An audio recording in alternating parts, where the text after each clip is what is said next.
এর ভালো চিন্তা করে কখনো ছেলেকে বা মেয়েকে বোর্ডিং স্কুলে পাঠাবেন না।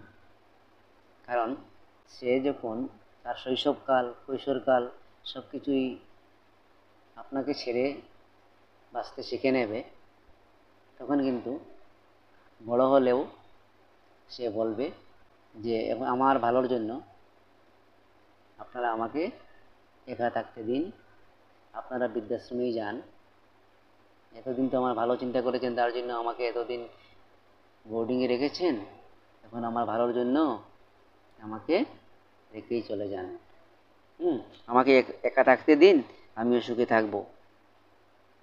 100% কিন্তু তখন আপনাদেরকে নিশ্চয়ই বৃদ্ধাশ্রমে পাঠাবেই। কারণ ও বলবে এতদিন যখন আপনারা আমাদেরকে ছেড়ে যখন চলতে থাকতে পেরেছো, তাহলে এখন অবশ্যই পারবে।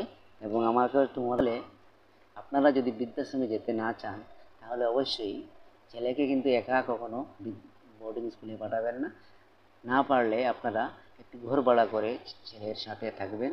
তখন আপনার যে মায়া মমতা সেটি ছেলে পাবে এবং সেই ছেলে ভবিষ্যতে আপনাকে কাছে রাখতে বাধ্য থাকবে।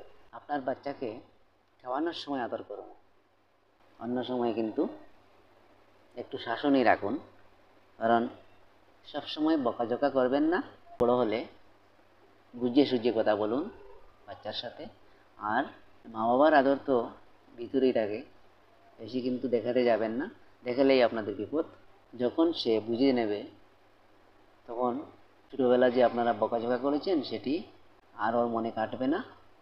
সে নিশ্চয়ই বুঝবে যে আপনারা বড় হওয়ার জন্য, জীবনে ভালো মানুষ হওয়ার জন্য আপনারা বকাঝকা করেছেন। ও অটোমেটিক বুঝে যাবে